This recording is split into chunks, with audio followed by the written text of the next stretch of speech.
السلام علیکم معزز سامعین، پیش خدمت ہے ایم اے راحت کا مشہور ناول کالا جادو، جسے میں آپ کے سب کے سامنے پیش کر رہی ہوں کالی شکتی کے نام سے۔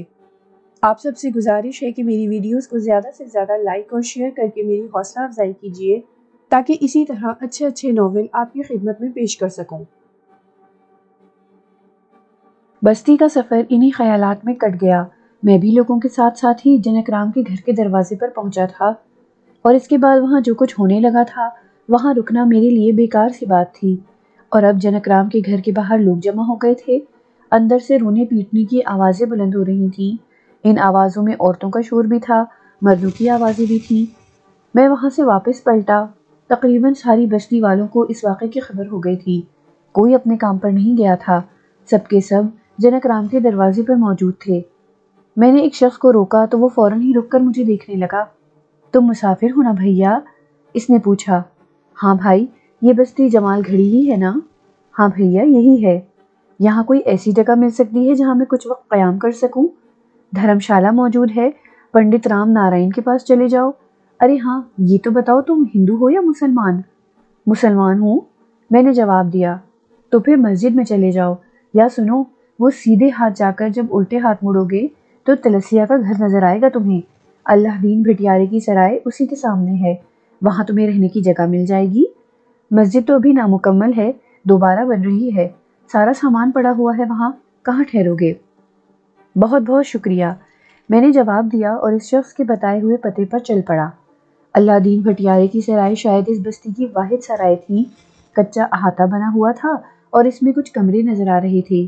ایک سمت تندور لگا ہوا تھا جس کے کنارے بنی ہوئی بھٹیوں میں آگ سلگ رہی تھی، مگر کوئی موجود نہیں تھا۔ البتہ زیادہ دیر نہیں گزری کہ 10-12 سال کے ایک لڑکے نے اندر سے گردن نکال کر جھانکا اور پھر اندر واپس گھس گیا۔ میں نے زور زور سے آوازیں دیں تو ایک درمیانی عمر کی عورت باہر نکل آئی۔ موٹی تازی تھی، شلوار قمیص پہنے، دوپٹہ اوڑے ہوئے، مسلمان عورت معلوم ہوتی تھی۔ میں نے اسے سلام کیا تو وہ عجیب سی نظروں سے مجھے دیکھنے لگی، پھر بولی، کیا بات ہے؟ اللہ دین بھٹیارے کی سرائے یہی ہے نا؟ ہاں یہی ہے، مگر تو کون ہے بھیا؟ اللہ دین کہاں ہے؟ ارے بس نکل کھڑا ہے تماشا دیکھنے کے لیے، ساری ہنڈیاں جل کر خاک کر دی، پورا کا پورا 3 سیر گوشت تھا۔ مگر تو کون ہے بھیا؟ مسافر ہوں بہن، اس سرائے میں ٹھہرنا چاہتا ہوں۔ ارے کلو، او کلو، تیرا ستیہ ناس، کہاں مر گیا؟ ارے باہر نکل۔ اماں، تو نے ہی تو منع کیا تھا کہ باہر نہ نکلوں، ڈائن کھا جائے گی، لڑکے نے کہا۔ ارے ڈائن کے پلے باہر آ، دیکھ مسافر آیا ہے، عورت نے کہا، اور وہی لڑکا جو مجھے جھانک کر اندر گھس گیا تھا باہر نکل آیا۔ جا ابا کو بلا کر لا، کہہ دے تماشا ختم ہو گیا، مسافر آیا ہے اور وہ باہر مستا رہا ہے۔ ارے بھیا مجھ سے بات کرو، میں اللہ دین کی گھر والی ہوں، مجھے یہاں رہنے کے لیے جگہ مل سکتی ہے؟ لو بھیا، پورے کے پورے 4 کمرے خالی پڑے ہیں، جس میں جی چاہے ٹھہر جاؤ، مگر 1.5 روپیہ روز کا ہوتا ہے کمرے میں ٹھہرنے کا، اور کھانے پینے کے پیسے الگ۔ صبح کی چائے 2 آنے کی، جب بھی چائے پیو گے 2 آنے دینے پڑیں گے، دوپہر کو کھانا کھاؤ گے تو 10 آنے الگ ہوں گے، رات کو کھاؤ گے تو بھی 10 آنے ہوں گے۔ سوچ لو، منظور ہو تو ٹھیک ہے۔ میری جیب میں 4 روپے موجود تھے جو مجھے وظیفے کے طور پر عطا کیے گئے تھے۔ میں نے ایک بار پھر یہ پیسے دیکھے اور 3 روپے نکال کر خاتون کو دے دیے۔ یہ 2 دن کا کرایہ رکھ لیجئے، کھانے کھاؤں گا تو اس کے پیسے الگ دوں گا۔ آؤ بھیا، کوٹھا دکھا دیں تمہیں؟ عورت نے کہا۔ جو کوٹھا مجھے دکھایا وہ بھی کچی مٹی کا ہی بنا ہوا تھا، اوپر پھوس کا چھپر پڑا ہوا تھا، مٹی میں 3 روشن دان نکالے گئے تھے جن سے کمرہ خوب روشن ہو گیا تھا۔ ایک طرف بانوں سے بنی ہوئی چارپائی پڑی تھی، دوسری جانب ایک گھڑونچی جس پر مٹکا، پانی نکالنے کا ڈونگا اور گلاس رکھا ہوا تھا۔ یہ تھی کل کائنات اس کمرے کی۔ میرے لیے بھلا اعتراض کی کیا بات ہو سکتی تھی؟ میں نے فوراً ہی پسندیدگی کا اظہار کر دیا۔ عورت کہنے لگی، ہم دری بچھائے دے رہے ہیں، تکیہ اور خیز بھی مل جائے گا ہمارے ہاں سے، یہ کمرے کے کرائے میں ہوگا۔ اب بتاؤ ناشتہ کرو گے؟ نہیں بہن، بس 1 پیالی چائے اگر مل جائے۔ 4 پیالی پی لو، 98 نکال لو، عورت نے کھرے کاروباری لہجے میں کہا، اور میں نے ہنستے ہوئے اسے مزید 4 آنے دے دیے اور 12 آنے واپس لے لیے۔ اس میں رات کا کھانا کھایا جا سکتا تھا، دن کا اللہ مالک ہے۔ غرض یہ کہ مجھے جمال گھڑی میں ایک عمدہ قیام گاہ مل گئی اور کچھ دیر کے بعد چائے بھی۔ میں چائے پی رہا تھا کہ ایک دبلے پتلے آدمی نے جو کرتا پاجامہ پہنے ہوئے تھا اور سر پر کپڑے کی ٹوپی لگائی ہوئی تھی اندر جھانکا۔ سلام کیا تو میں نے اسے سلام کا جواب دیا اور وہ مسکراتا ہوا اندر آ گیا۔ تم وہی مسافر ہونا بھیا جی جس نے ڈائن کو بیچارے پرکاش کا کلیجہ چباتے ہوئے دیکھا تھا؟ ہاں میں وہی گنہگار ہوں، میں نے جواب دیا۔ بھیا تم ہماری سرائے میں ٹھہرے ہو؟ تمہارا نام اللہ دین ہے؟ ہاں بھیا اپنی ہی سرائے ہے یہ، بڑا اچھا ہوا تم یہاں آ گئے، ہماری گھر والی نے ہمیں بتایا تو ہم سمجھ گئے کہ تم ہی ہو سکتے ہو، بڑی اچھی بات ہے، مسلمان ہو بھیا؟ ذرا ہمیں پورا واقعہ تو بتاؤ۔ وہ بڑے اطمینان سے زمین پر آلتی پالتی مار کر بیٹھ گیا۔ بہت افسوسناک واقعہ ہے اللہ دین، اب کیا بتاؤں میں تمہیں، جو کچھ تم نے باہر سے سنا بس اتنا ہی ہے۔ ارے او زبیدہ، زبیدہ، ارے اندر آ، میں نے کہا تھا نا تجھ سے وہی مسافر بھیا ہیں جنہوں نے ڈائن کو دیکھا ہے۔ اللہ دین نے بیگم صاحبہ کو بھی طلب کر لیا اور بیگم صاحبہ دوڑتی ہوئی اندر گھس آئیں۔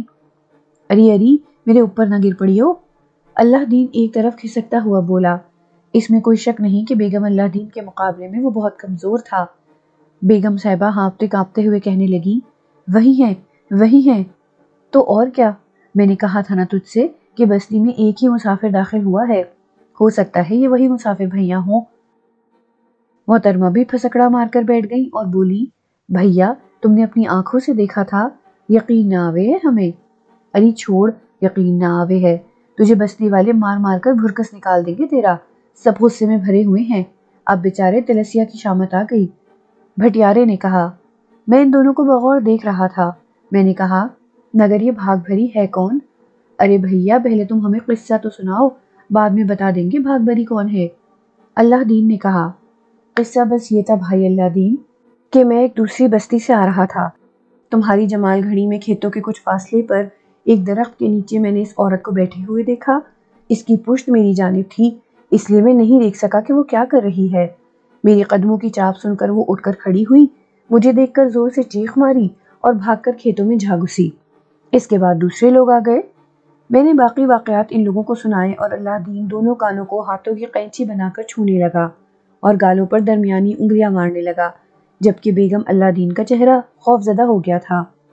اللہ بچائے رکھے میرے کلو کو، میں تو پہلے ہی کہتی تھی کہ ڈائن بستی ہی میں کوئی ہے، بھلا باہر سے کہاں سے آئے گی، مسز اللہ دین نے کہا، اور میں ان دونوں کی احمقانہ حرکتیں دیکھتا رہا۔ دونوں ہی سیدھے سادے معصوم دیہاتی معلوم ہوتے تھے۔ ارے آپ لوگ مجھے اس ڈائن کے بارے میں بتائیں۔ ارے بھیا اللہ جانے کیا ہو گیا ہے، وہ پگلی تو تھی، جانے ڈائن کیسے بن گئی، ہم تو سوچ بھی نہیں سکتے تھے، سارا جیون ہمارے سامنے گزرا ہے بھاگ بری کا، میرے سامنے بھی آ کر آئی تھی، رتن لال کے ہاں سارے کے سارے کام یہی ہو گئے ہیں، ارے تقدیر، تمہارے سامنے بھی آ کر آئی تھی وہ یہاں؟ ہاں مسافر بھیا، سامنے کا گھر ہی تو ہے رتن لال کا، بھرا پورا گھر تھا، ہم جی چھوٹے ہی سے تھے، رتن بھیا سے بچپن ہی سے یاد اللہ تھی، بھلا آدمی تھا بیچارہ، کام سے کام رکھنے والا، شادی ہوئی تھی اس کی گوناپور میں، بھاگ بھری بیچاری وہیں کی تھی، ایک بہت ہی غریب آدمی کی بیٹی جس نے پتہ نہیں جیسے تیسے کر کے اپنی بیٹیا کی شادی کری تھی، بھاگ بھری رتن لال کے گھر آ گئی۔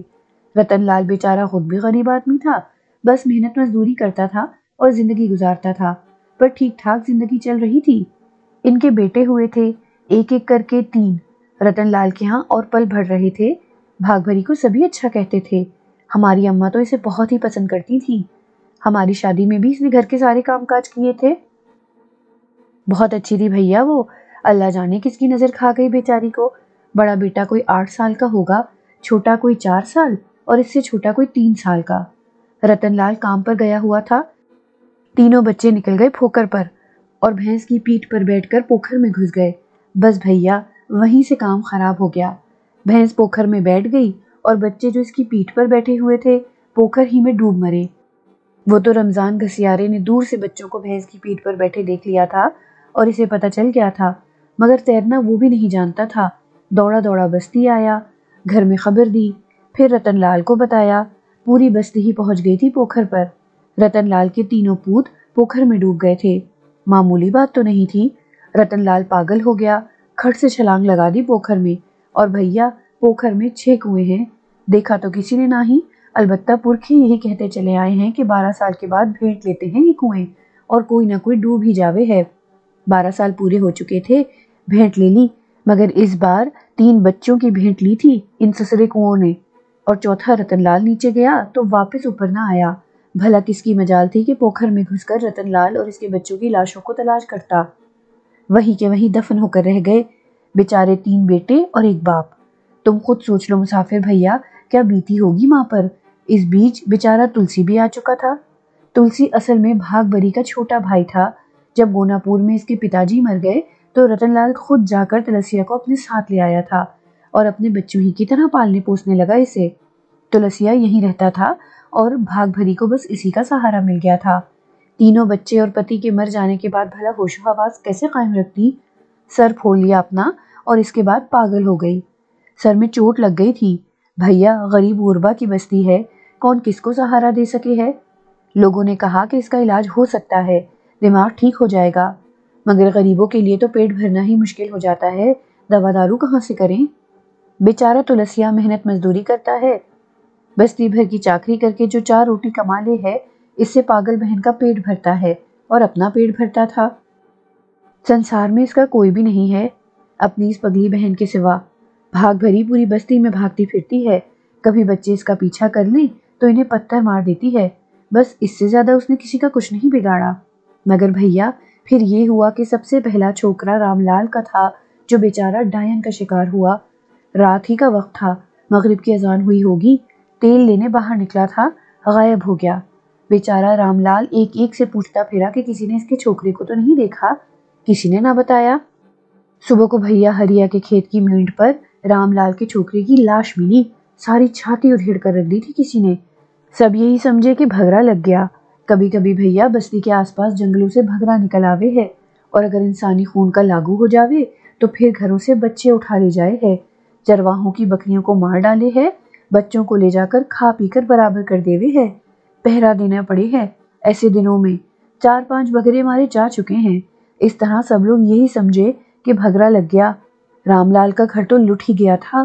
راتوں کو پہرے ہونے لگے، لوگ لٹھیاں لے کر رات بھر اپنے اپنے حساب سے بستی کے چاروں طرف پہرا دیا کرتے تھے۔ لیکن کوئی 1.5 مہینے کے بعد ہی دوسرا واقعہ بھی ہو گیا، اور اس بار منشی امام دین کا بیٹا بھگرے کے ہاتھ لگا تھا۔ لوگوں نے دیکھا کہ اس کا بھی کلیجہ نکال لیا گیا تھا۔ پھر دھنو نے بتایا کہ یہ کام بگھرے کا نہیں ہے، کیونکہ بگھرا کسی گھر میں نہیں گھسا تھا، چرواہوں کی بکریوں کو اس نے کوئی نقصان نہیں پہنچایا تھا، کہیں اس کے پنجوں کے نشان نہیں ملے تھے۔ کہیں نہ کہیں سے تو پتہ چلتا جہاں لاشیں پڑی ہوئی تھیں وہاں پر بھی بگھرے کے پیروں کے نشان نہ ملتے تھے، جبکہ پہلے کبھی ایسا ہوا تھا، جگہ جگہ بگھرے کے پیروں کے نشان دیکھے گئے۔ پھر جب تیسری لاش ملی تو دھنو نے آخری بات کہہ دی کہ یہ کام کسی ڈائن کا ہے جو بچوں کے کلیجے نکال کر چبا جاتی ہے۔ بھیا جمال گھڑی والوں کو پہلے کبھی کسی ڈائن کا سامنا نہیں کرنا پڑا تھا۔ خوف پھیل گیا پوری بستی میں، لوگ کام دھندے چھوڑ کر ڈائن کی تلاش میں لگ گئے۔ بھاگ بھری کی طرف تو کسی کا خیال بھی نہیں گیا تھا، کسی کو کیا پتا تھا کہ وہ بھاگ بھری نہیں بھاگ جلی ہے اور وہی ڈائن بن گئی ہے، بستی کی پگلی کہلاتی تھی۔ کسی نے روٹی دے دی تو کھا لی، کسی نے کپڑے پہنا دیے تو پہن لیے، ورنہ اسے اپنا ہوش کدھر تھا۔ بیچارہ تلسیا ہی تھا، بہن کو سنبھالے سنبھالے پھرتا تھا، ادھر چاکری کرتا تھا ادھر بہن کی تیمارداری۔ پر بھیا یہ تو بڑا ہی غضب ہو گیا تھا، چوتھا بچہ اس کا شکار ہو گیا، اور جمال گھڑی میں ان دنوں بھیا بس یوں سمجھ لو شام ڈھلی اور سناٹا ہو گیا۔ لوگوں نے گھروں کے دروازے بند کیے، دن میں سونا شروع کر دیا گیا اور راتوں میں جاگنا، مگر ڈائن نظر نہیں آئی۔ کیا پتا تھا کسی کو کہ بھاگ بھری ڈائن ہوگی۔ بیچارے رگھبیر رام کا بیٹا پرکاش بھی رات ہی کو کھویا تھا اور چاروں طرف ڈھونڈ مچی ہوئی تھی، سب ڈھونڈیا کر رہے تھے۔ سارے بستی والے لاٹھیاں سنبھالے رات بھر ادھر سے ادھر پھرتے رہے، اور اب صبح کو اس کی لاش مل گئی۔ مگر تم نے بتا دیا بستی والوں کو کہ ڈائن کون ہے۔ ارے بھیا ہاتھ نہیں لگی وہ جنک رام کے۔ جنک رام بھی بڑا بکٹ ہے، اگر مل جاتی کہیں بھاگ بھری تو لٹھیاں مار مار کر جان نکال لیتا اس کی۔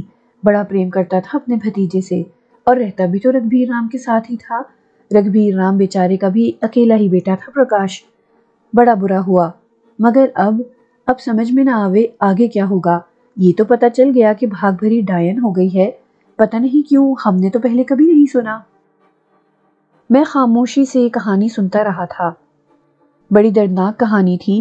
ایک لمحے کے لیے یہ احساس بھی دل سے گزرا کہ کہیں میرا انکشاف غلط تو نہیں ہے اور ایک انسان بلکہ 2 انسان میرے اس انکشاف کا شکار ہو جائیں گے۔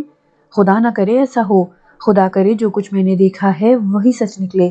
یہاں کسی خبیث روح کا معاملہ نہیں تھا بلکہ ایک انسان ہی کا معاملہ تھا۔ پتہ نہیں اب کیا ہوگا۔ بہرحال بھٹیارے اللہ دین نے یہ کہانی سنائی۔ مجھے خاص نگاہوں سے دیکھا جا رہا تھا۔ تھوڑی دیر کے بعد اللہ دین واپس آیا اور 1 روپیہ میرے حوالے کر گیا۔ کہنے لگا، بھیا 1.5 روپے روز کا کوٹھا ملا ہے تمہیں، میں نے 98 کی رعایت کر دی ہے، اب 1 روپے روز پر تم یہاں رہ سکتے ہو۔ دیکھو بھیا، ہمارا ساتھ بھی پیٹ لگا ہوا ہے، مجبوری ہے، ورنہ تم سے کچھ نہ لیتے۔ نہیں اللہ دین، تمہارا شکریہ کہ تم نے رعایت کر دی میرے ساتھ، اب کھانا کھلوا دو۔ دوپہر کا کھانا جو روٹی دال پر مشتمل تھا، کھا کر فراغت حاصل کی تھی کہ شور شرابہ سنائی دیا۔ باہر نکل آیا، دیکھا تو بہت سے لوگ سامنے کے گھر پر جمع تھے۔ یہ تو پتہ چل ہی گیا تھا کہ یہ گھر تلسی یا بستی والے جسے تلسیا کہتے تھے کا ہے۔ شاید بھاگ بھری واپس آئی تھی اور پکڑی گئی تھی۔ اللہ دین اور زبیدہ بیگم بھی باہر نکل آئے تھے۔ پتہ یہ چلا کہ جنک رام اپنے آدمیوں کے ساتھ آیا تھا اور تلسی کو پکڑ کر لے گیا ہے۔ یہ تو ناانصافی ہے اللہ دین، جنک رام تلسی کو کیوں پکڑ کر لے گیا؟ بھیا خون سوار ہے جنک رام پر بھی، بھتیجا مر گیا ہے، کریا کرم کر کے لوٹے تھے، بیچارہ تلسیا گھر پر مل گیا، لے گئے اسے پکڑ کے۔ اب وہ کیا کریں گے اس کا؟ اللہ جانے، تم بیٹھو میں معلوم کراؤں۔ میں بھی چلوں؟ مرضی ہے تمہاری، چلنا چاہو تو چلو۔ نہ بھیا مسافر، تمہاری بڑی مہربانی ہوگی، یہیں پر ٹک جاؤ، میری تو جان نکلی جاوے ہے۔ ارے کہیں بھاگ بھری میرے ہی گھر میں نہ گھس آئے۔ اللہ میرے کلو کو اپنی امان میں رکھے۔ کلو اللہ دین اور زبیدہ بیگم کی واحد اولاد تھا۔ وقت گزرتا رہا، میں سرائے کے کوٹھے میں آرام کرتے ہوئے یہ سوچ رہا تھا کہ مجھے جمال گھڑی آنے کی ہدایت کیا اسی سلسلے میں کی گئی ہے، اور اگر یہی بات ہے تو میرا کیا عمل ہونا چاہیے۔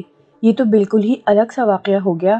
ایک زندہ عورت انسانی خون کی لاگو ہو گئی ہے، میں اس کے خلاف کیا کر سکوں گا؟ کوئی بھوت پریت کا معاملہ تو تھا نہیں۔ شام کے تقریباً 4:30 بجے ہوں گے کہ باہر سے باتیں کرنے کی آواز سنائی دی اور پھر کسی نے میرے اس کوٹھے یا کمرے کی کنڈی بجائی۔ باہر نکلا تو بیگم اللہ دین کھڑی ہوئی تھی، چہرے پر خوف کے آثار تھے۔ کہنے لگی، مسافر بھیا، ٹھاکر جی کے آدمی آئے ہیں، تمہیں بلانے کے لیے باہر کھڑے ہوئے ہیں۔ کون ٹھاکر جی؟ ارے اپنی بستی کے مکھیا ہیں، کوہلی رام مہاراج، زبیدہ بیگم نے بتایا۔ میں نے جلدی سے جوتے وغیرہ پہن کر باہر نکل آیا۔ 2 آدمی کھڑے ہوئے تھے، کہنے لگے، بھائی صاحب آپ کو ٹھاکر جی نے بلایا ہے بھاگ بھری کے بارے میں معلومات حاصل کرنے کے لیے۔ اچھا چلو، چل رہا ہوں۔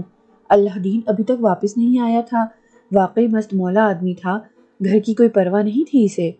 زبیدہ بیگم نے میرے باہر نکلتے ہی دروازہ مضبوطی سے بند کر لیا۔